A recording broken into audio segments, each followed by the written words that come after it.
Hi, everyone. Welcome. How are people doing this morning? Tired and woo. Yeah, I feel that. Welcome to this session, which is in the lived experience stream, Beyond a Seat at the Table, Making Engagement Meaningful. I am not Veronica Snooks. I am your moderator, though. I apologize to anyone who came for Veronica. My name is Jane Malenfant. My pronouns are they, them.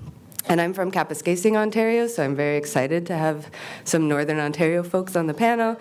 I realize, and in the room, the slides are going, but we're just going to keep it going. I'm someone with lived experience of homelessness, and so I'm always really excited when we have conversations about what it means to actually have folks with lived experience, not only at the table, but shaping the work that we do. And so I'm really grateful to be the moderator today. I'm going to have folks introduce themselves. We're going to have 3 presentations, about 20 minutes each, and then we'll have a chance to have a Q&A where you can bring your thoughts and questions to our wonderful presenters. We're ready to go. So the first presentation that I'm going to throw it over to is about Suswin Village, an inclusive community, and I'll throw it over to Bernice, Kathy, and William. Bonjour, nonos consendishna kosnishnabe kwe tiktodem makuinising donjaba. I'm Kathy Forte, the Executive Director at the North Bay Indigenous Friendship Center. I've been the Executive Director going on my 10th year. I've been employed at the Friendship Center for 23 years in various different positions. But talking about Suswin Village is the most exciting thing that I could talk about that's happened within the North Bay area. It was a vision of our board and some of the staff at the Friendship Center back in 2012. So and we've applied for many funding, was rejected on many times. I guess it wasn't just the time to build it. In 2019, we purchased the 2 houses across the street from the Friendship Center, where the Friendship Center is located on Castle Street, kind of in the core of the North Bay area. We were fortunate enough to obtain the property that had 2 houses on it. One of the houses was over 100 years old, and the other one was a little bit newer. But I looked at those property. It was for sale for 9 years, and I'd sit in the boardroom and look at those properties and think, that's where the transitional house is going to be, home for people that are less fortunate. So in 2019, we purchased the houses. In 2020, amongst COVID, we put the shovel in the ground. But before all of that, which was really important as an Indigenous person and as an Indigenous organization, ceremony took part. So from the very first time that we had this vision, we did a ceremony, we smudged, we had elders amongst us, and we talked about our vision. It's dry in here. We talked about our vision. And then when we purchased the properties, we laid our tobacco down and told the Creator and Mother Earth what we were going to do, tear the houses down. So we did that. We tore the houses down. Then before we put the shovel in, when we put the shovel in the ground, we laid our tobacco again. And then I'm not going by paper, I'm going by memory. Which was really great memories. It might go by fast, but it was a really slow process. So we put the shovel in the ground, put our tobacco down, and then the work began. We came up with a 30-unit, we had to hire architects and contractors, which were Indigenous, either ran or owned. So we put the shovel in the ground, put the tobacco down, and then came up with a vision, the vision of this place, Suswin Village. It was given by an elder from Wikwemekong, Ontario, Suswin, which is nest. And it was really appropriate because I feel that as as a bird builds its nest, it just doesn't stop at one little branch or two little branches. As the years go by, they keep adding to make their home stronger. So we figured this would be appropriate.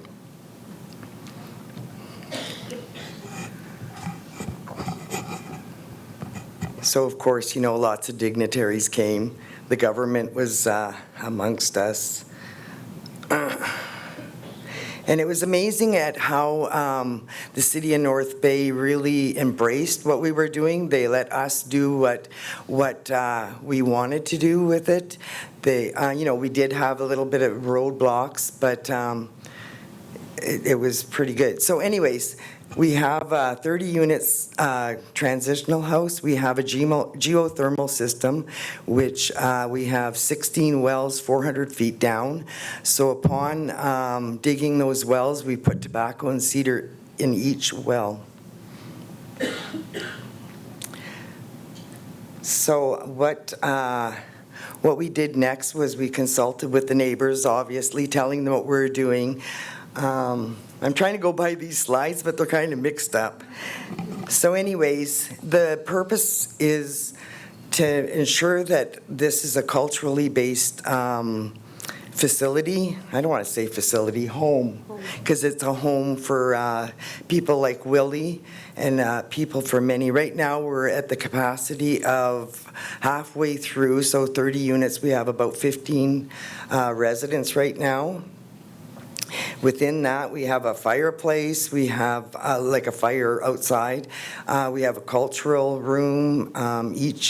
You can see in the photos, each room, they have a bedroom and a bathroom. Throughout the building, you'll see the artwork, which was local artists.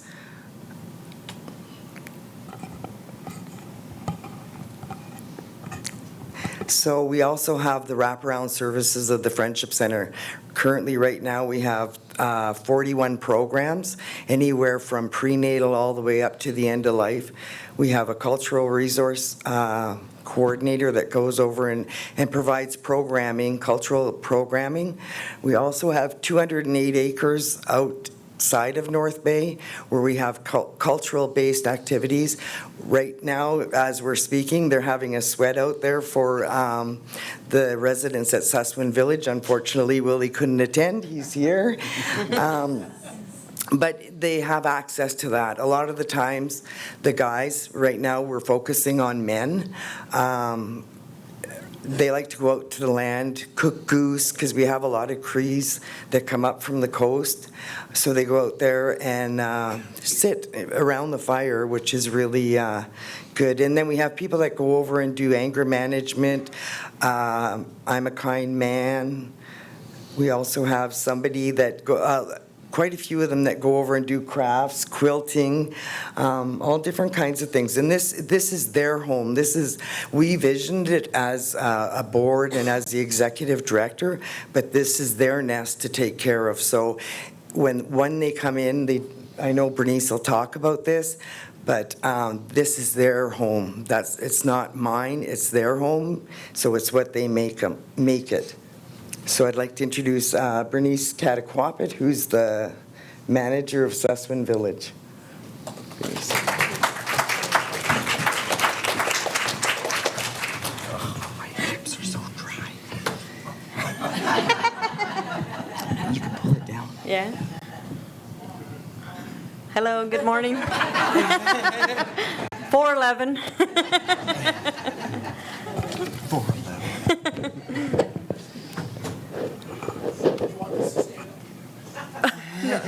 No, I'm good, thank you. I think the slides are stuff. Oh, okay. Oh. You can also sit if you want. Can you come and fix it? Maybe. So unless you know the fact you've shut it down. Oh, did I? I'm sorry. No, I didn't. There I go. I'm an IT. Okay. Yeah.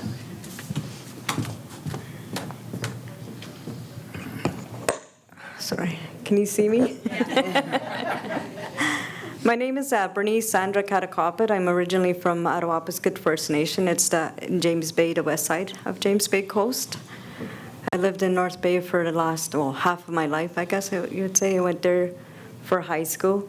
I like to say that the Friendship Center was a big part of my teenage years there, in the basement or with activities. I've been working with the homeless for the last 17 years of my career. Started off with a crisis center in North Bay for 16 years. Then the last year I worked as a caseworker with the North Bay Friendship Center at Saswan Village. And after 1 year of doing that, I'm now the case manager of Saswan Village. And I thank Kathy for giving me that opportunity. So how Saswan is, like Kathy said, it's a 30-bed home, 2 floors, 15 beds in each floor. We have 6 accessible units. 2 of them are used so far. So it's an application process to get into Saswan Village. So Saswan Village, the first part of getting is filling out an application. When we were first going through the application forms, before opening the doors of Saswan Village, we were going to open it for women and men, but there was more demand for men.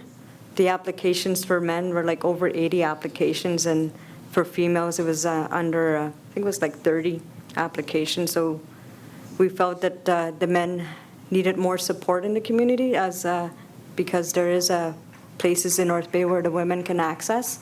So we started off with men. So like I said, the application they fill out, they bring it in. Then from there, the case manager reviews the application form, then reaches out to the applicant. Then I sit down or by phone. Most of the time it's by phone intake, or they come in. The other thing, then the second part is after that application is reviewed, then I do the intake by phone or in person. Then I move the application forward to the caseworkers, and sometimes we use a resident to join in the like the second part of it, depending if they're not busy or somewhere else. Willie's also been a part of that application process, as well as the other residents. So from there, we go through the application process. I explain the program, what the program requirements are, because it's a life skills program as well. So we think of what do they need, or what can we help with at that time. So we set up a goal plan after the admission. Then we sit down with them and just go through the program, the resident handbook. Then it's mandatory that they participate in the programming, as well as we have a curfew of 10 o'clock because it is a life skills program. So we help them make sure that they clean their bedrooms, like how to cook a meal, how to prepare a meal. From there, like even with hygiene, employment, educational, cultural, anything that they need. So we sit down with them and look at them as a whole. So what they need is like if they need something with medical, identification, like you name it, we'll try to do it. And if we can't do it there, we refer them to other programs such as the Friendship Center, or even the outside, or our community partners. So far we've been good. Like everyone's been there to help us out as much as they can, and it's amazing. I love working. Like I just love working at Saswan Village, and I'm very grateful for being given the opportunity to work with them, as well as with the residents. Sometimes I think that they think I'm a pest, but because I'm all over the place. Yeah, but I feel that it's important that when you're working with a client, that you sit down and get to know that person, meaning like all over, like even just having a quick cup of coffee or tea, or sitting down with them at lunchtime, or going to sit down in the media cultural room. Like that rapport is important to that person. That way that they don't think they're just a number, right? So that they feel that they're important and they're there for a reason. So every now and then we'll have to go over and say, okay, you're going a little sideways, but then we bring them back and try to work out like how can we help you to maintain. So that's what's important, is keeping that rapport with each person. I think that's it for now, but I'll introduce Willie Dago as the next speaker. Willie's our resident. Oh, sorry. So Willie's one of our original residents when we opened the doors, February 28th. We had 2, then he came in March 1st. So he's been there right from the beginning. He's also been helping us out, like giving us ideas on what to do too. It's a brand new program, so it's a learning curve. Thank you. Hi, good morning, everyone. My name is William Mark Daigle. I'm glad to be here. I'm glad you are here to make this happen for myself, so thank you. I've been a resident to Suswin Village since it's opened. I opened up in March 1st, so I've been there since March 1st of this year. My time spent there has been well. I'm also a person from Garden River First Nation, just outside Sault Ste. Marie, Ontario.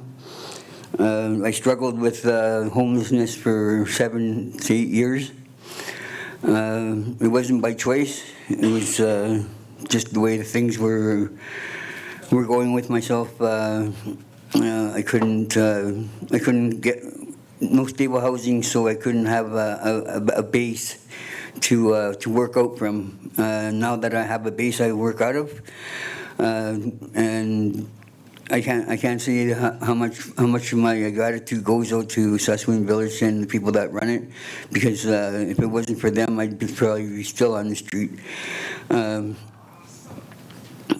What I find there, I find that the programming there is good for me, because I get to integrate with the other Native people that were homeless. We get to, as you see there in the picture there's a picture of us transplanting plants. You know, it's one of the things that we learn there, and we also do group settings like a sharing circle, where we sit around the fire and have ceremonial fires, new moon ceremony fires. There's also a picture of my friend there, Jeff, was making his ceremonial shirt. I have mine too, but I didn't wear it today. I should have wore it today. We also go out and do activities. As you can see, we're bowling there. There's a few of us there. I think there's 17 of us in the house right now, if I'm not mistaken. So then it holds up to 30 people, like Bernice was saying. I'm going to try to walk. What a beautiful building, eh? Yeah, there's 3 stories to the place. There's a big backyard. There's a fireplace back there. There's yawning. There's a little gazebo back there for us for smoking in the wintertime. So hopefully we'll get some heat there too in the smoking area. But anyways, I really enjoy myself there. Like I said, it's a place that's took me off the street, and I can't ask for more from the staff there. They do a wonderful job there. Myself, you can stay. Well, I can stay there up to for 4 years. So it's been 8 months now. Almost, it doesn't even feel like a year going onto a year. But my stay there, I think I'm going to be about 2 years, just due to the fact that I can help out with programming there. I also sit on other committees in the city. I sit on Experts by Experience. That's for the Nipissing University. We're changing the social studies group there, all the curricular part of it, and it's going to be all new after we're done with that committee that I'm sitting on. I also sit on a committee of overdose awareness committee. I was vice chair of that for the last 7 years. Now that I'm in Suswin Village, things are starting to look up for me because I'm not on the street. I'm going to my doctor's appointments, where I couldn't keep track of keep track of those things because I had to take care of my things that I had for myself, like my clothing and myself. My precious things that I wanted to keep. As a homeless person, that's what we do. We carry our stuff around with us, and that's why we use buggies and stuff like that. And it's kind of crazy because my son told me many times, he goes, "Dad, you don't need that freaking buggy." and I said, "Son, it's got everything in there that I need. It's got my clothes, it's got my shampoos, and and he's like, "Okay, I hear you, Dad." But then I said, "Son, when you want to do me a favor, you want to help me push my buggy around for a day?" And guess what? We're going to go up that hill there. By 3 o'clock in the afternoon, he's like, "Dad, I'm not pushing your buggy no more." I had to laugh at that because you know what? I did slim down. Now I don't have to worry about pushing a buggy around. I got a place to live, and that place being Suswin Village. And I really enjoy myself there. I have 2 jobs now. I'm no longer on the street, and you see what I was talking about having a base. Having a base is for me is well. There's 4 things in life that we need: is structure. Structure is one, and that's exactly what I needed was structure. And from there, I needed routine, so I have some routine things to do now. I have 2 jobs. I'm working maintenance at a crisis center in North Bay, and also working at the AIDS committee in North Bay area. I enjoy myself at both places. I did have a job while I was homeless, but I ended up giving up that job to another woman that really needed a job. She was in a hard place at a hard time, was struggling with financial money and stuff. So I gave up my job, and now I got my job back from that area. Even though during the times that I was homeless, I still managed to carry on my job, which I was very proud of myself to do because not very many people can do that as a homeless person. And I want to thank Suswin Village for having me there as a resident. My appreciation and gratitude goes out to them so much. And I'm going to continue to do well there. I know I'm going to. Maybe next year, if you are here, you can see the change, the bigger change in me. There's not one photo in there that's probably not of me, and there's a photo of us. There's not. That was us planting sweetgrass for the city. But there's like I said, my gratitude and everything goes out to Suswin Village. Suswin Village means nest. And that's why you see the nest there. Nest is that's what I call home. So I want to thank Suswin Village and the workers there for having me there. And I want to thank everyone here participating here today because if it wasn't for you, I wouldn't be here at this moment. And I want to thank you for that. Thank you.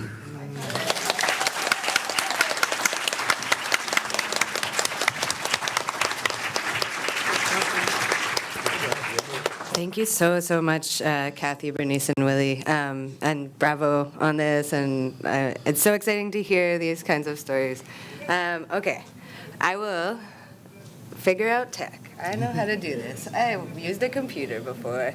And we will have our next presentation with Maria and Lori from Homeward Trust, engagement approaches used in the collaborative development of lived expert-led training, which sounds awesome. Yeah, and you can come up if you'd like.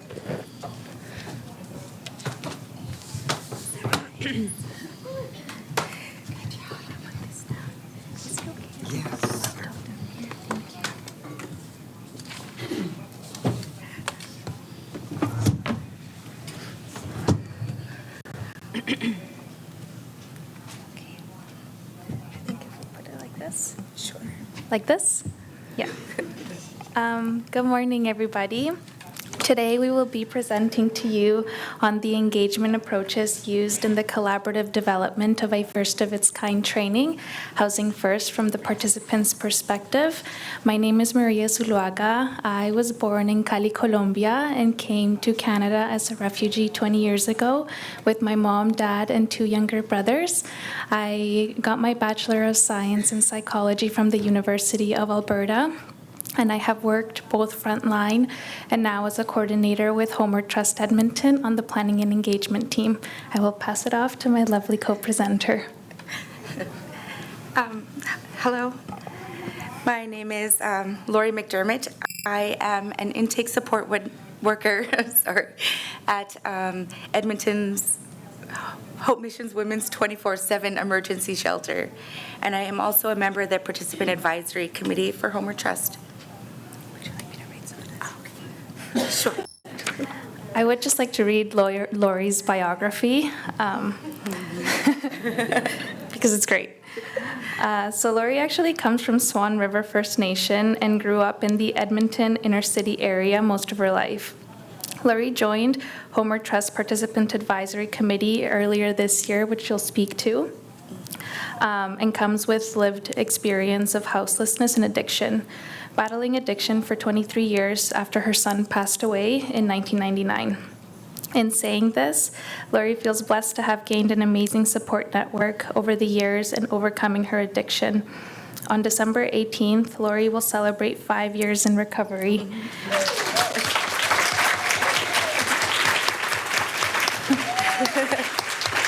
What drives Lori is her interest to serving vulnerable persons through sharing her own story to success and recovery, and that it can be a voice for those who cannot be present today. Ooh, that's great. Okay, so the land acknowledgements. So I come from Treaty 8 territory, but I was born and raised in Treaty 6, which we know as Edmonton, Alberta. In the past few years, I have been finding my way back to my homeland of Swan River First Nation in northern Alberta. I've been on my wellness journey, like Maria had mentioned, for the past 5 years, reconnecting with my culture through ceremony and Sundance, where I was gifted the name Rainbow Woman. In Cree, we say Pisa Moya Pisa Squeal. I have been learning about the medicines that the land has provided me to smudge with, and I use it daily as it helps me to feel safe and to feel grounded. So before we continue the presentation today, we do just want to acknowledge that this presentation was collaboratively developed by the Participant Advisory Committee and the Youth Advisory Group of Homeward Trust Edmonton. We want to acknowledge that all that you will see presented here today reflects and represents the work and perspectives of all its members. Was that? Sorry, I couldn't see. Okay. The Participant Advisory Committee and the Youth Advisory Committee, group, are the 2 expert committees of Homeward Trust. We are experts and advocates in, we bring our own knowledge to organizations that normally wouldn't access. We try to bring forward ideas, projects, and initiatives. We do our best to stay solution-focused and on how to improve the lives of people who are still facing the barriers when trying to access services today. We work from a place of mutual respect that brings projects into action, and it's our hope that we will have a continued impact with the work we do in our communities. I myself joined in 2023, January, sorry. We approach all that we do with our community members with gentleness to create that unity, to create love, or to bring love and respect.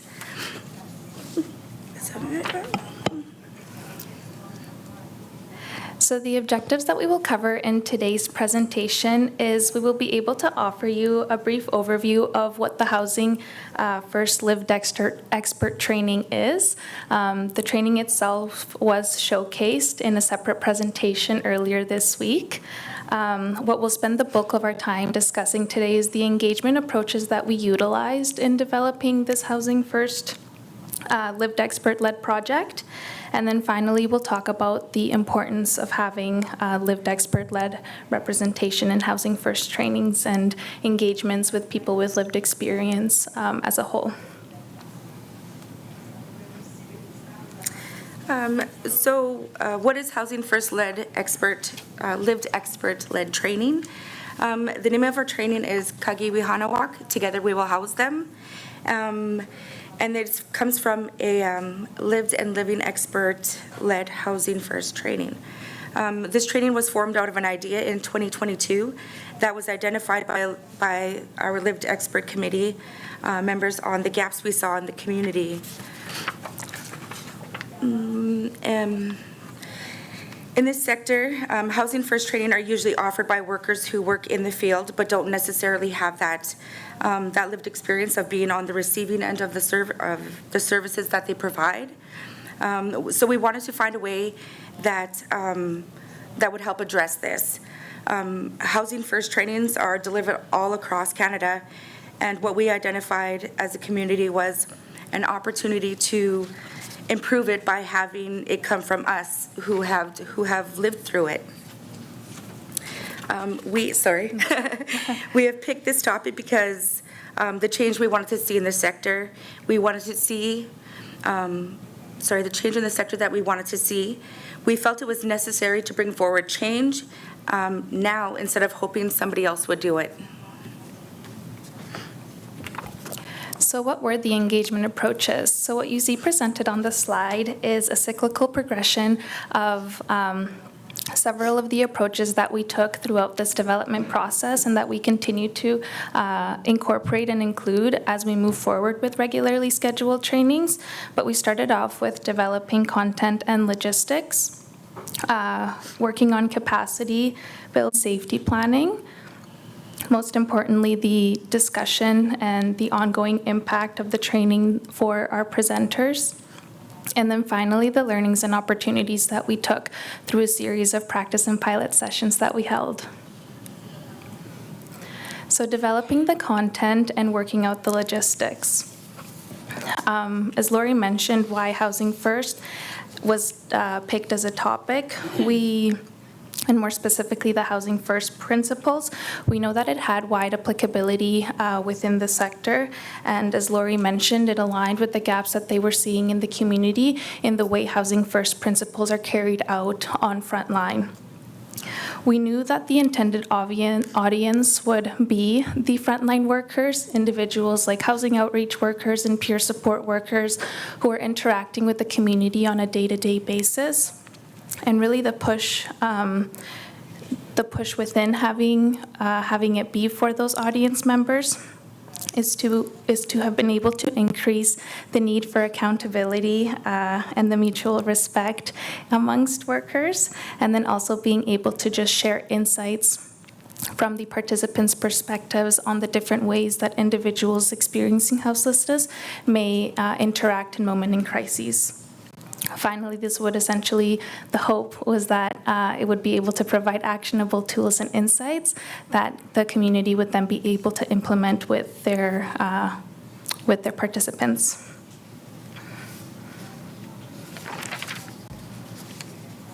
The structure of the training itself, we knew that Housing First trainings were already taking place across the community, but really the biggest thing for us was being able to approach it in a unique way and having it come from those, as Lori mentioned, those who have lived through this experience, because those are the actionable insights that would be most meaningful. This does also tie into exploring viability. So we, as a planning and engagement team, have well-established and built relationships with the lived expertise committees because these are the committees that we coordinate. And so the relationship was well-established. The relationship was there. What we really pushed for was being able to then implement and include the expertise of other members of our departments within programs, and like our training coordinator specifically, who would be able to provide more insight and information on how to structure the training itself. We knew it was the Housing First principles, but what did the structure of the training look like, and how were we going to incorporate the participants' perspective in this?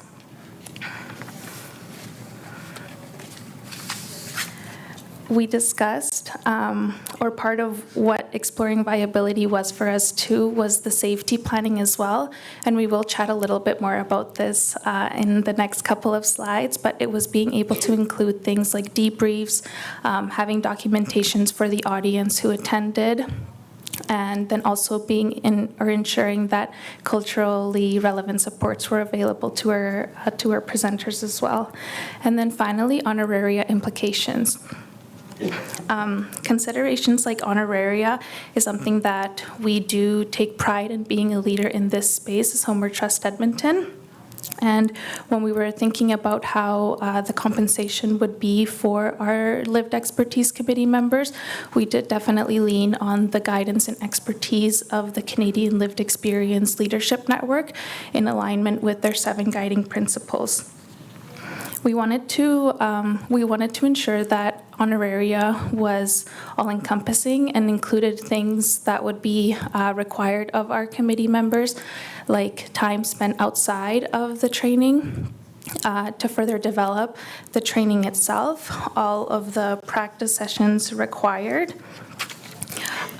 practicing the training itself, and then also facilitating training. Within this honoraria amount, we did also account for transportation and things like childcare if they were needed.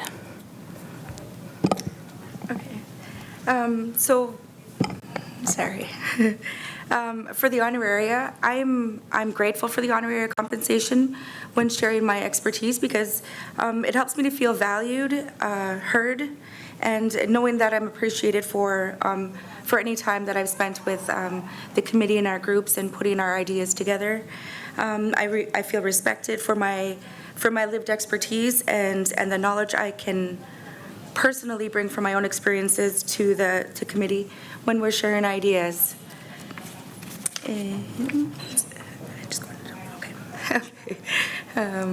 So with the development process, I've been able to bring my own lived experience to the table with the barriers that I had faced when I was the barriers that I had faced and the barriers that our people continue to face. I feel blessed that I can talk about these barriers openly and openly during this training and have an opportunity to share and to hear others' similar experiences. With a humble heart, like I said, I work at Hope Mission in inner city Edmonton. So I'm able to talk with people and hear their stories and their ideas, and I can easily relate because I was there once.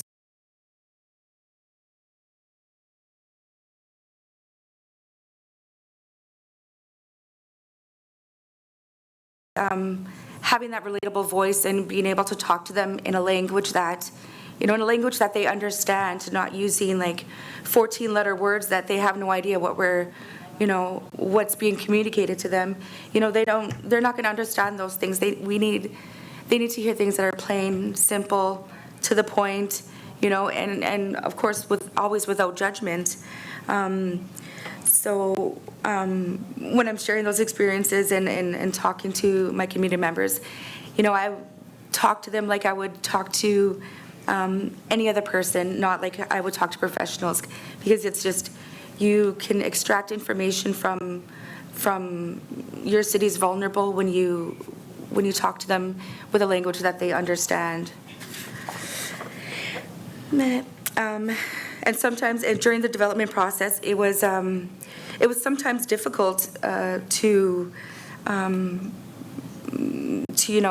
bring the ideas, because at times you have to relive those pains and the pains that you were experiencing at the time, and what that looked like. And when we come together in a committee, it's like, there's no judgment there. It's left at the door, and we can come to the table and be who we are. My hope is that my lived experience will create change for others who are going through similar experiences like I faced when I was unhoused. And like I said, for many years I was ashamed for sharing my past. And, and today I'm learning that my voice is my power, and we can, create unity in such a way when we just drop down those barriers and we listen to our city's vulnerable. And then capacity building and safety planning. So as mentioned before, just kind of going back to this iterative feedback cycle that we maintain throughout the entirety of the development process were the practice and the pilot sessions. And so once we had received feedback from the committee members about how we would implement this and develop it into a training, we as a planning and engagement team, or as a team at Homeward Trust, alongside training and programs, we took this information, synthesized it, structured it into a training, and then brought it back to the committee for their validation and further review. Once we went through several cyclical progressions of that, where we could all collectively agree that the training was found complete, then we proceeded to the practice sessions. And really the practice sessions served as a space for our presenters and our committee members to really familiarize themselves with the way that they wanted to present the content itself. They're lived experts, they know, but for us it was just a safe space to familiarize themselves with the content, be able to receive feedback, both receive and give feedback to their fellow presenters and committee members.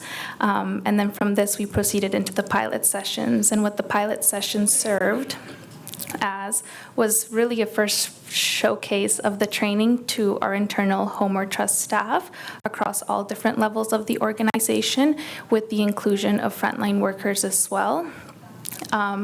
And what it allowed for is, again, just to be able to receive more feedback from our audience members, and this feedback was incorporated each time the pilot session was held. So we were constantly adapting, we were constantly improving, and our members were continuously adjusting to that. With the capacity building and safety training, not all of us have experience in presenting. Sometimes there's feelings of fear. Am I good enough to present? Or am I going to be listened to? Am I going to say the right things? I know that was huge for myself. But the practice sessions had allowed me to build on myself, increase my personal confidence, and my personal confidence in my abilities to present. Where are we? Safety planning. I think the one other thing, the safety planning. So as I mentioned, that we had debrief sessions that we incorporated at the beginning, at the end of this session. And this was a space provided to our presenters to really share their thoughts on anything going into the training, anything that would be maybe any hesitance going into the training, anything that they had encountered during the day, and really just an opportunity to be grounded going into the training, and also being able to offer those culturally relevant support. So we did have access to medicine. We had an eagle feather that was introduced and beaded by one of our recommended to be beaded by one of our committee members, and that served as a really great addition to the debrief sessions within the pilot and the regularly scheduled trainings. The attendee guidelines were also provided to the audience members, and again, the attendee guidelines serve to ensure that the audience were aware of the unique nature of this training, that everybody was well equipped on how we could moderate questions and how we could address them. And back to the training. Okay, back to the training. I don't know where that is. I think we have 2 minutes. Okay. So I'm just okay. This training helps me feel empowered because I can share my experiences to support improvements that are needed in the community when working with our city's most vulnerable. I allowed myself to be vulnerable when creating this material because it can be a roller coaster of emotions at times, because we are able to be raw with our past experiences, which is deeply meaningful and in itself empowering. And that's a form of empowerment for me. With the healing part of it, each time we come to the table sharing each other's ideas, it allows us to heal each time a little more from our past. Every meeting we open up and, we're being raw and we're releasing those individual traumas. And this is where the time where debriefing and smudging are extremely important to each of us. Yep, you're good. Okay. A voice for the community. I feel like I'm a voice for the community because I work in one of these communities. I see firsthand the daily struggles, and I sit and talk with our community members. I talk, I sit there and I talk to them, not at them. I share my relatable experiences, and and of how hard it was for me to access these services, and to reach out.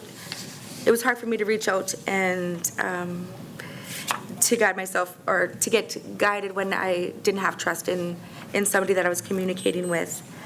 I don't know. Should we? Yeah, you're good. Okay. I also know as a. Okay, so sorry. Okay. Okay. Oh, just like we gotta go. Okay, so and just with the voice for the community, I just wanted to share that, just before we came to the conference, I was sitting and talking with one of our community members, and I was asking him, what is holding you back from getting housing? What's stopping you from accessing these services? And he's like, it's hard when you're down here and you live in a tent and you don't have access to hygiene hubs or showers, and I haven't showered for 4 days. And I'm like, and it makes sense, right? Because he says, as soon as I walk in the door, they're going to judge me on how I look, how I smell, and just kind of, put that judgment piece before me. And, by that time, they don't even, I feel like they don't even want to hear me out. And it was just, and I got what he was saying, because it's true. There's not a lot of access to hygiene hubs or to changes of clothes. I mean, things happen so fast in the inner city that it's just, everything is consistent. And at Hope Mission, we've seen this past summer, our numbers are super high, and our shelters are continuously full. There's a lot of things that are in the works of getting more space. So I could see the barriers, and I understand them myself. So it's tough out there for these guys, and then trying to come to door and ask for services or ask for help is. The judgment piece is really tough. Encouraging change. Did you read that already? Oh, no. I think so. Am I just jumping ahead? Okay, sorry. And to encourage change, we now have the opportunity to share with these agencies the tools that are needed to better effectively communicate with our city, with your city's most vulnerable, and increase successful housing. Because to be honest, what's happening now isn't working.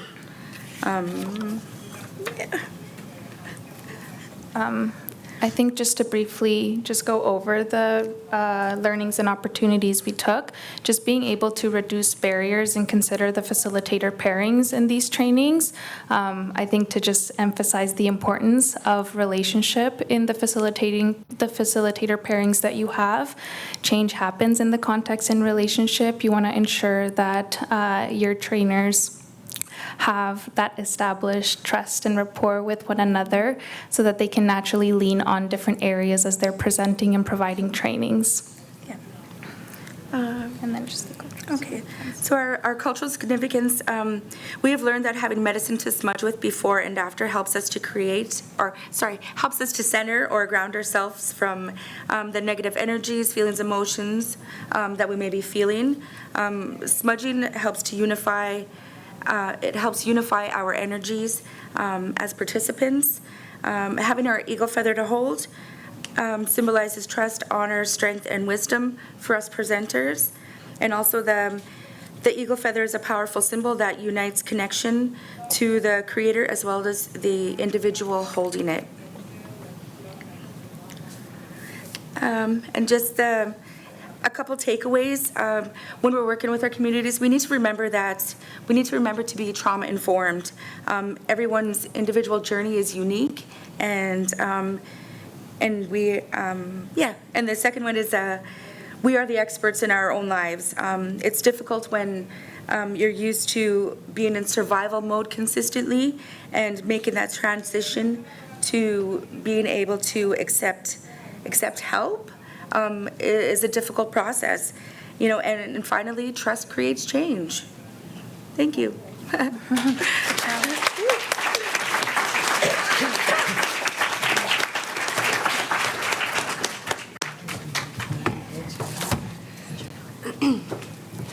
Thank you so much, and thank you, Maria, for reading Lori's bio. I'm sure you all have amazing bios, and I'm so sorry I didn't, but thank you both so much. I'm always inspired by the work that Homeward Trust is doing in leading this, and it's clear how much care went into this, and I could listen to you talk about it for much longer, and we'll do that in the Q&A probably. I'm going to throw it over to our last presenter, Kelly, who will be talking about engaging the expertise of shelter stayers for Hamilton's emergency shelter standards, and I will get your slides. There we go. You want to come up here? Okay. All right. So, I'm Kelly. So thank you so much, all of you, for being here today. Just before I get started, take a minute, because we're at the last session of this conference, and it's a full room. Look at us. This is amazing. I'm so happy you're all here. So just take a minute, take a breath in. Maybe that's just for me, but let it out. I'm so glad we're all here. So, I think this might actually be, this is not quite the right one. I have one with notes. I snuck in with my notes one. There we go. That should be the one that we're good. Okay. So my name is Kelly, as I said, and this presentation was developed in coordination with Marcy, who unfortunately was unable to come to the conference with us. She is a coordinator for Keeping Six, which is a harm reduction organization in Hamilton. Marcy's a truly phenomenal person, but the bio she submitted, which is just a brief snippet of who she is. She's a person with lived experience of homelessness, substance use, incarceration, and hospitalization. She is grateful to use her education and experience to inform and push for systems change. She is humbled and honored for the ability and opportunity to walk alongside people as they find their voice and achieve their goals.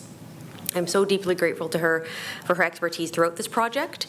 A little bit about me. I've been working in housing and homelessness for over a decade in a variety of frontline, policy, community development, and project management roles. I have worked for shelters, social housing providers in Hamilton, London, Peterborough, and Toronto. On a personal note, I grew up in London, Ontario, but originally my family is from England, Ireland, and Scotland. And although I don't have lived experience of homelessness, I do have my own personal experiences with poverty and mental health. And if you're not familiar with Hamilton, it's a city of roughly 600,000 people located on the traditional territories of the Erie, Neutral, Haudenosaunee, Huron-Wendat, Haudenosaunee, and Mississaugas, a little bit west of Toronto.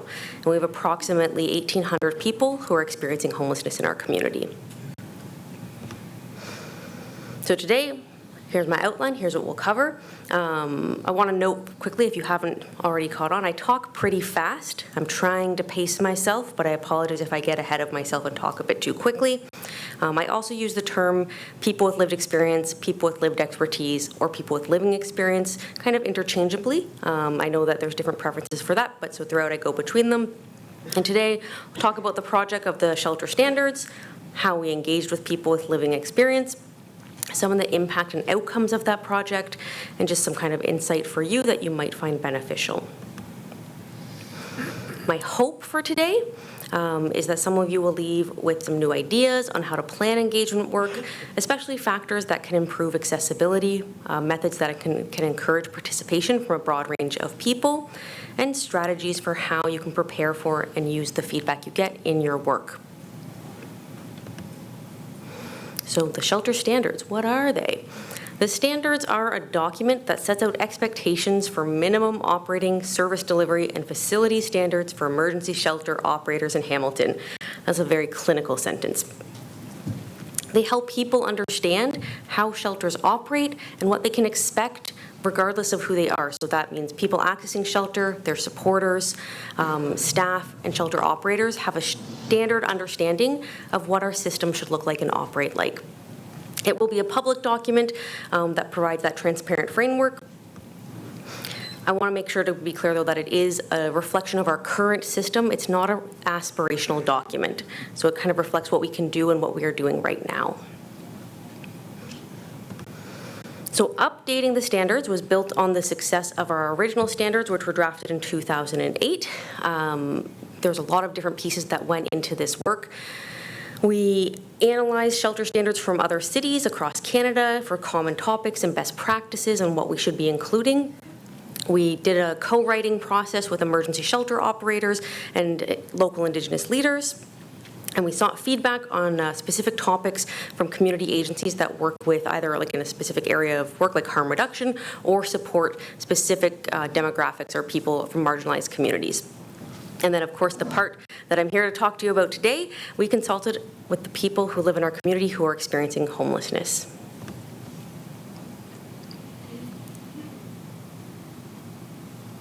So our goals. What did we want to do?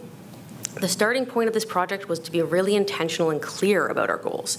We had many goals, but one of the main ones was to update the standards in a way that better reflected the voices of people who are accessing emergency shelter. And with this in mind, we developed a kind of framework for how we were going to approach this work. I have the framework up here, but I'll say a little bit more about it. We started from a place of respect and value for the expertise of people experiencing homelessness. They hold important knowledge in how the homelessness serving sector is or isn't working for them. And we want to respect and make sure that that is seen as very important, because it is very important. Adding to this, we knew that it was important to look for and seek out a broad range of perspectives because homelessness is experienced differently depending on factors like age, gender, orientation, race, and disability, among other factors. And we wanted to make sure we heard from the diversity in our community. And we also recognized that from the city staff perspective, people working in the policy realm, we were not as strongly connected to people experiencing homelessness, but we have community partners who do have those connections that can help bridge this gap. We also did have some limitations on our time to complete this project, but again, partnerships helped us overcome this limitation. And finally, something that's really important to me, and it might seem a little bit obvious, but I like saying this part out loud, we wanted to be prepared for going into this engagement and started kind of in a reflective process of asking ourselves, how would we be open, how would we be receptive, and how would we be humble to learning information that people would be sharing with us. When doing engagement work, you might hear criticisms about the organization you work for, the work you personally are doing, or you might just hear really, really hard stories that challenge your perception and understanding of something. And so I think it's important before you talk with someone to think about that, step back and reflect. So we checked in with ourselves, our colleagues and I, and we said, what does it feel like when we receive negative feedback or criticism? So right now, if you feel brave in the room, how does it feel when you get negative feedback? Terrible. Not good. We don't like it, right? And so because of this, we often instinctively react defensively or dismissively, and that shuts down the conversations that we deeply need to be having. So I really enjoy and think it's important to be reflective of this and start from that place where you say, how am I feeling? How am I connected to this work? Because then it will help you be prepared to step back from your own bias and experiences to be there and be receptive. So this framework really helped us organize our activities, and so we were more effective and it was aligned with the goals we had. So I'll get into kind of what the actual activities looked like. Again, some obvious statements, but I think it's important to say, investing in the right resources increases what you will be able to achieve with engagement work. I like breaking it down into time and money, so we've got one category that's kind of like things that take time, and the other one's things that take money. We developed our engagement plan in consultation with our emergency shelter sector, local Indigenous leaders, and Keeping Six, the peer agency and harm reduction agency. So this process was really great because it helped us be able to share resources when possible. So our emergency shelter partners provided in-kind support with spaces, promoting the engagement activities to their clients, and translation services. And that collaboration meant that we were able to use our budget to compensate people with people who participated in the sessions, as well as hiring peer staff to help us facilitate. So format, I'm gonna take a sip of water. Our engagement activities took place through 12, I'm going to call them drop-in focus group sessions, which we held at shelters and drop-in programs. And we made sure to visit with people from all the different sectors, like I've mentioned. So we went out to shelters in the men's sector, the women's sector, the youth sector, the family sector, drop-in programs, as well as our Indigenous programs. Due to the limited nature of our project, we only spoke to people currently experiencing homelessness, and I would hope in the future that we can expand to not just talk to people who are currently homeless, but people who have left homelessness, as well as having more of a deeper ongoing relationship for this experience, this engagement activity. So when we were there and we're in our focus group, facilitators briefly introduced ourselves and talked about what we were there for. We were representing the city, and that we had a goal of learning from people experiencing homelessness to improve the shelter standards. We did make it clear that we couldn't guarantee that everything we heard from people was going to be immediately put into the new standards. I think that's important because people often will share information and think it will result in change, or it will result in verbatim, they will see that there. And we had to say that might not happen. But what we did commit to is that all the information we were given would be shared with our emergency shelter sector leaders, the local Indigenous leadership team, and our city leadership, so city council. And so even if it wasn't in the end product, it wouldn't be lost. We did have multiple facilitators at each of our events and note takers. We were leading small group discussions. We aimed for no more than 10 people per group, just so everyone kind of had a chance to feel heard and we could connect better with everyone.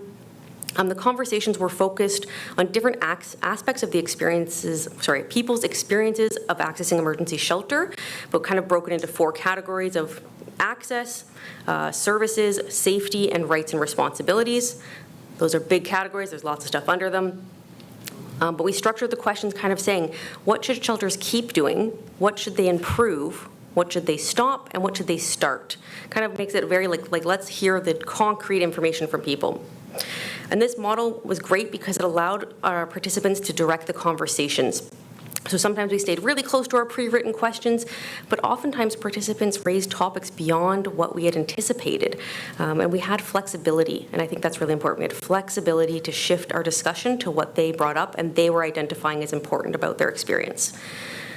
So for example, none of our questions specifically asked about marginalized identities or experiences. People brought that forward themselves, and we're bringing up, how disability or gender or race and other social locations shaped how they experienced homelessness and emergency shelter services.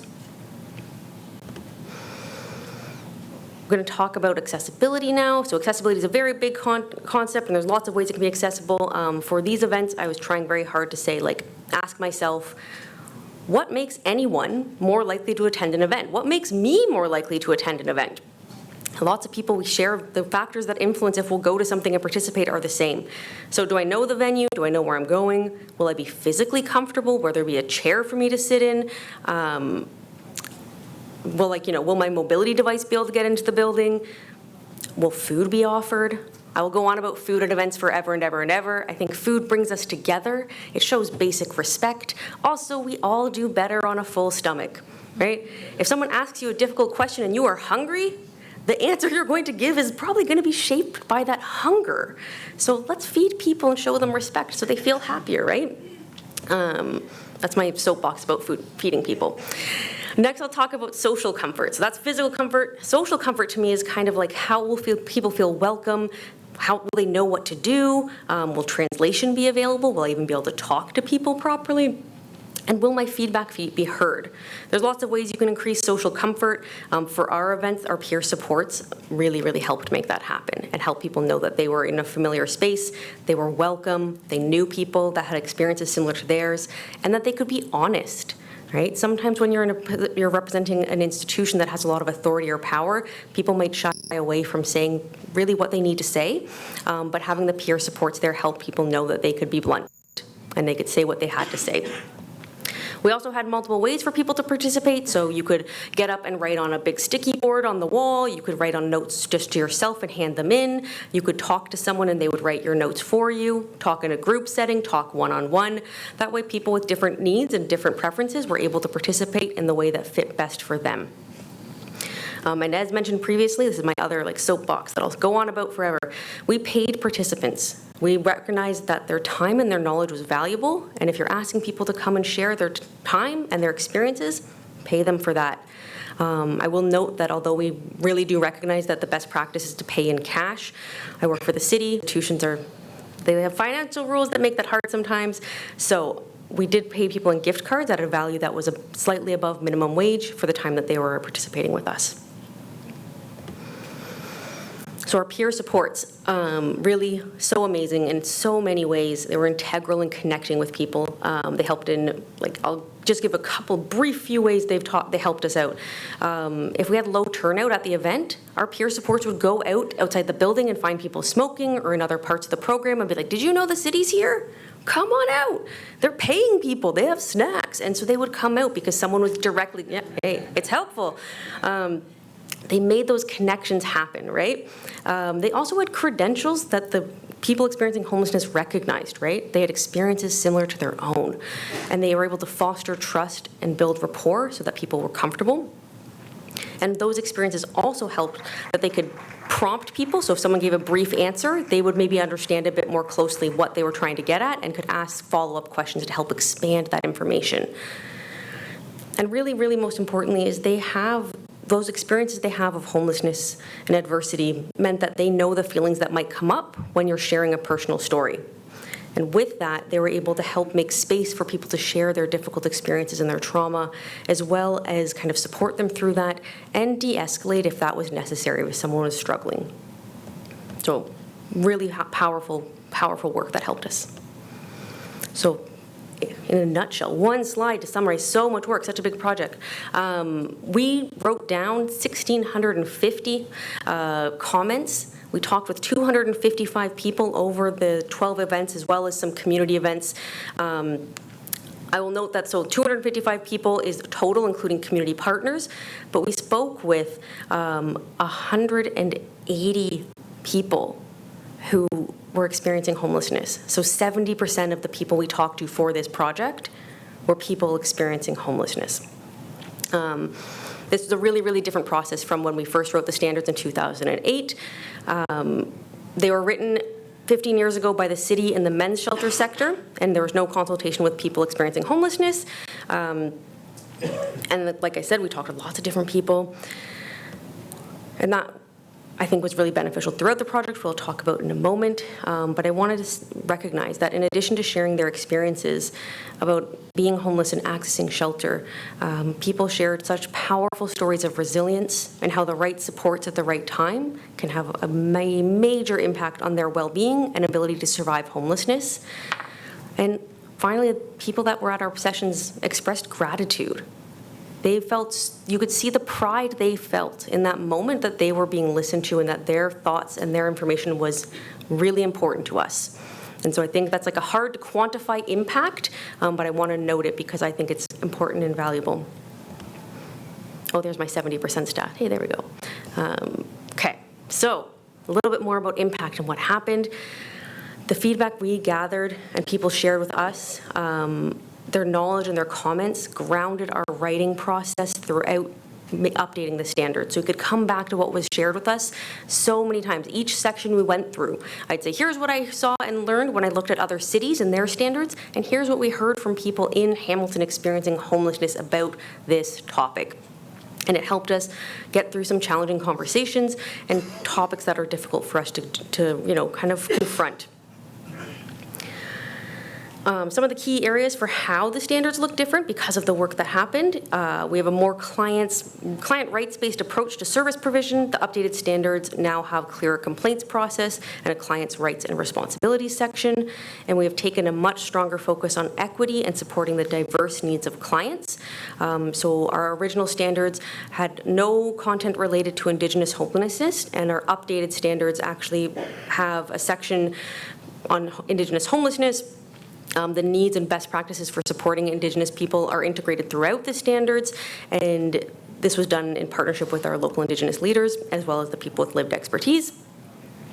I did mention earlier that some of the feedback fell outside of the scope of the standards, but we created a report that summarized these top themes that we heard from people, which was shared with our city councillors, as well as our sector leadership, and we continue to go back to it as a guide on other areas of work. So even if it didn't end up in the standards, we didn't lose it. We have that with us. And finally, really important, this process led to stronger relationships and better trust between the city, peer agencies, shelter providers, and people experiencing homelessness. I think trust and relationships is really a foundation of our work, and so I want to make that known that that was a positive outcome. Throughout the presentation, I've talked about lots of different things, but the key strategies and things that maybe you will think about when you're going forward and doing your own engagement work, because they helped us succeed. Be intentional and thoughtful throughout your process, from start to finish. Be realistic about your commitments and what you can achieve. And make that clear to everyone involved. So everyone who's touching that project should know what you're able to commit to. Design welcoming and accessible events to the best of your ability. Compensate people for their knowledge and expertise. That's a big one for me. And really just keep coming back to the fact that this work doesn't need to be done alone. Partnerships and relationships that exist in the community will help you do more than you could do if it was just you. So reach out and lean on each other and partner to be able to get more out of engagement activities. So that's in a nutshell what we did. I'm so grateful to be here today, and I'm excited to hear the questions we get and answer any way you might have for me.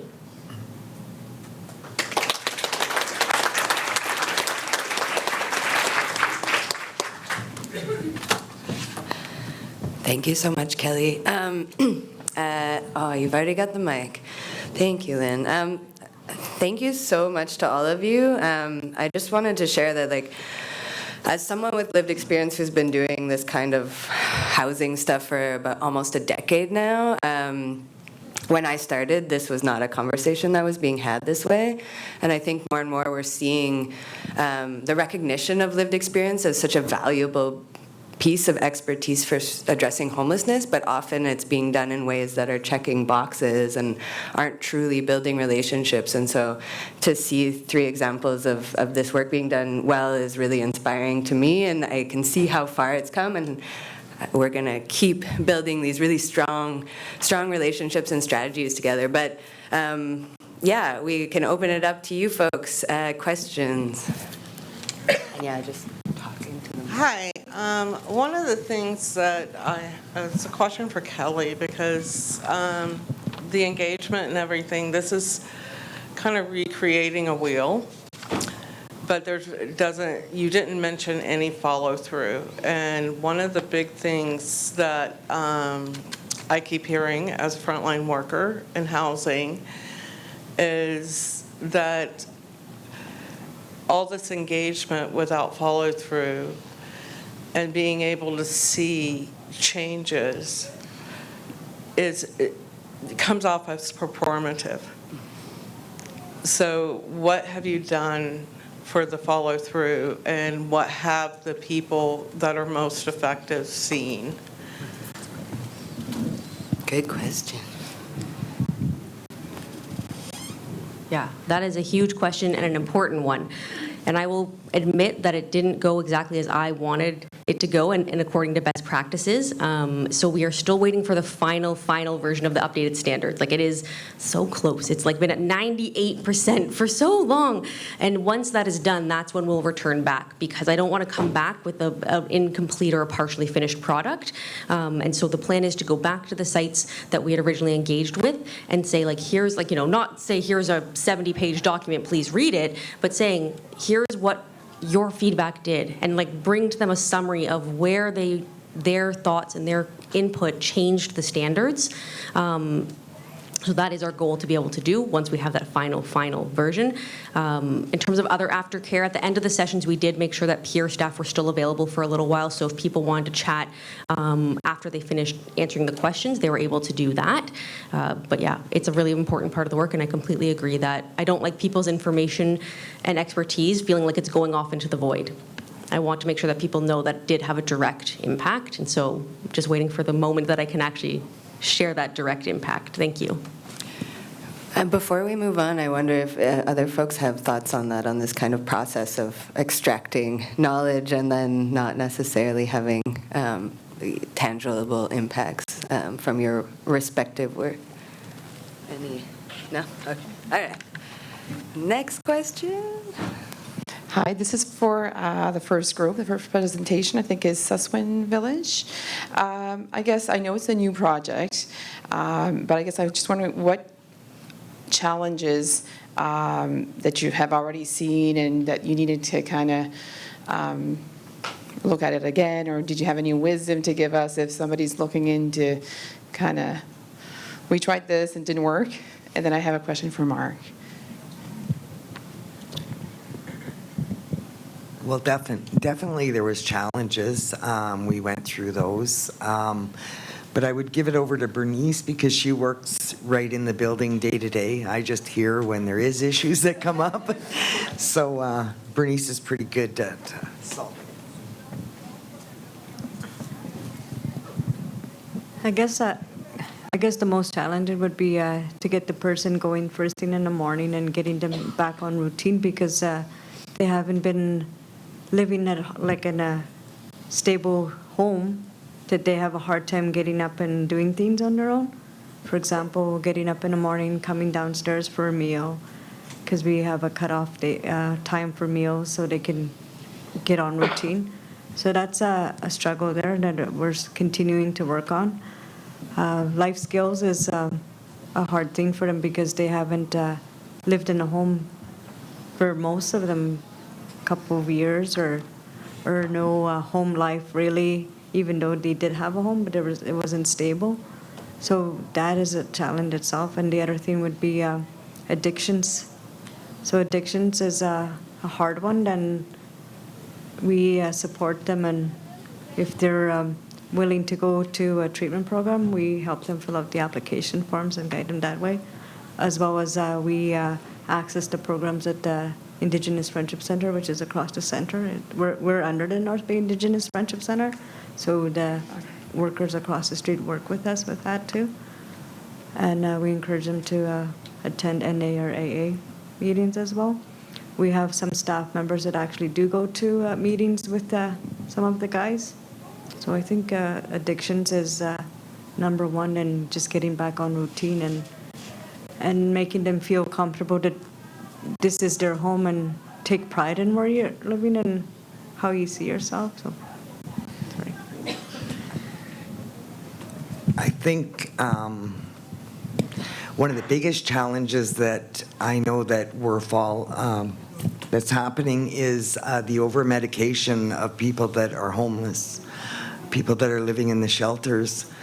We do have a doctor that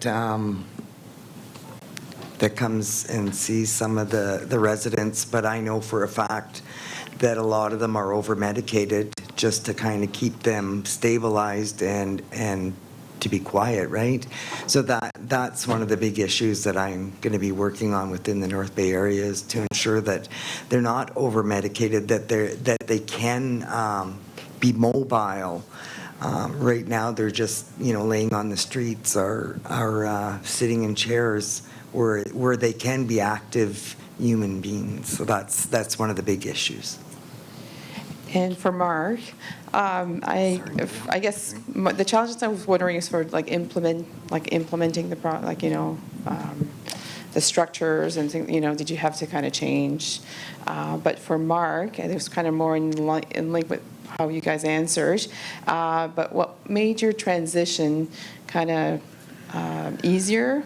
I know it was probably not an easy transition, but because I do work in the housing first model. So I'd like people to sometimes understand from people with lived experience to what are your challenges to when you transition from homelessness to housing.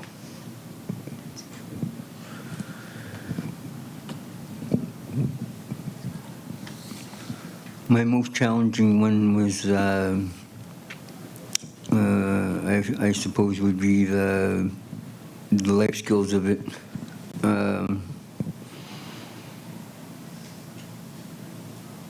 At first, I didn't. I was excited. I was excited to get things done, but I didn't overwhelm myself with things.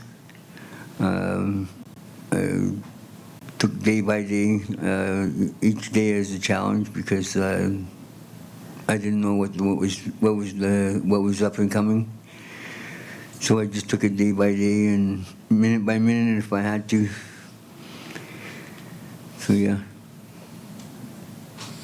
Thank you so much, Willie. I know sometimes it's also a lot to be talking about these things, so I also want to say after the session I'll be around if people want to chat. But yeah, we have another question. Thank you so much for the opportunity today. My question is for Swanson Group. So I know you did mention about your application process. I just want to know, do you have any preconditions? I already established that you have to be a guy and you have to be homeless. Are there any other preconditions? Second part to my question is, how long do the residents stay for? And if you do have like a graduation program, what does that look like? So the application process, like I said before, one thing that I forgot to mention is that the person that's applying for Saswan Village has to be in North Bay for at least 3 months. So meaning that the resident has to be homeless, the pre-resident, if they get accepted, has to be homeless and having nowhere to go, like a last resort kind of deal. So how we know that if they're truly a homeless person is they usually get an advocate to help them with their application, as well as have a referral and the source of income. And that's how we mostly know like which area is this person really coming from. Because most of the people that live in North Bay have the Ontario Works as well as ODSP. Then from there, it's like the district of like it's under North Bay. If it's coming from elsewhere and that person hasn't, like they have to be a North Bay resident, meaning that they're receiving monies through North Bay, and that's how we find it. Sorry, what was the other one, the last part? How long is the residence Okay. staying there, and if they're asking, like, if they're, for instance, 5 or 4 years, what is the graduation process? Okay. So the person can stay up to the year if they want, but they're all more than welcome to stay to 4 years. We haven't had any, well, it's brand new. We just had our first residence in February 28th. So what we would do is we would review it. I would say probably, well, I'm just putting that program right now. When I go back and look at it, I think we're going to review it every 6 months. I think that would be key. We've had the doors open since February 28th, 2 residents and 2 residents come in. We did a gradual process in coming in. Then I guess the main goal would be looking at the person's goal, what they want to work on. Like, for example, obtaining my Ontario Secondary School diploma. We have a program a few doors down that's called 7 Stones. So we would help them with that registration. Then they would do it there. Then from there, they would say, well, I would want to go to post-secondary, so there's Canada College and Nipissing University. So we would, or CTS, and we would help them with that process as well. Just getting it, like helping them to having the skills to be able to sustain and move on their own, move out on their own, and keeping house, like keeping their residence and helping with those skills. I'm also trained in Rent Smart, so later on I'll be starting that program as well. But so it depends on each individual, how far and what they want to take in. And that's a key thing too. Like if we don't see any, how do I want to say that? they don't really want to invest in themselves, and would say, well, I don't think this program is for you because you're not showing interest in the program, showing up for workshops, coming in on time, making arrangements to help you further yourself, for example, mentally, health, and education or employment. But I must say that we can't really push the people that are on ODSP that much. Like, we can help them with other stuff. But for employment, they're on ODSP for reasons. So we support that too. So the graduation process, I guess we'll take it after a year there and see where Willie's at. Because he just asked me the other day, they're like, how long can I stay? And I go, Willie, you can. We don't force people to stay at Saswan Village. If they don't like what's going on or how they're living, like, and if they think that it's too strict, we just say, just talk to the worker, and then we'll make arrangements or help you move along. But don't just take off just like that. I tell them, don't just leave just like that. Talk to us first, and we'll see how we can help you move along faster. Does that answer your question? Yes, it does. Thank you. Thank you so much. I think we have time for one more question, and someone has the mic. Tansei, thank you so much for the presentations today.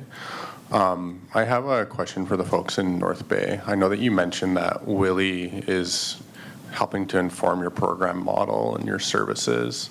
I know you touched on it, but I'd like to know a little bit more about how you plan on incorporating the voices of the residents there in your building into your future programming and services and your initiatives there.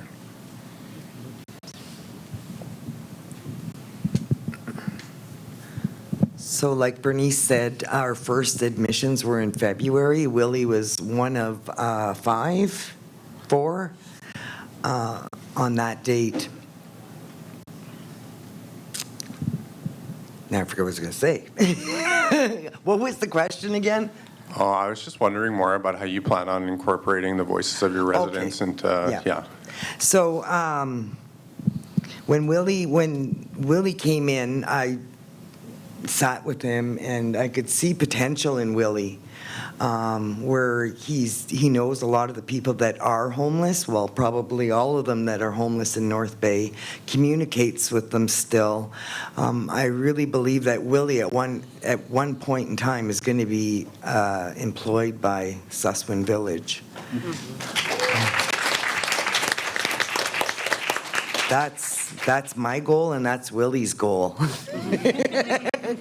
But upon the research of building a transitional house, I went to Toronto and visited a few there, and one of them was NAMI Res, Indigenous owned by the executive director, Steve Teakins, and he has a beautiful program, a lot of programs. So then, I took from here and I took from there, and Steve was a real mentor. So upon our opening, Steve came and, he told us what we should have in the building, and then he also told us that, a lot of some of the residents are actually, doing janitorial outreach workers, intake workers, and that's the focus. And like Bernice said, we have an alternative secondary school located right next door to Saswan Village to help with that, but we also have an employment and training program that's available to the residents of Saswan Village too. So, is that good? Thank you. Yeah. Thank you, everyone. Unfortunately, I think we're out of time for this session, but a huge thank you to our presenters for sharing your amazing work. And hopefully we'll hear more about all of it next year in Ottawa. But thank you so much. That was amazing.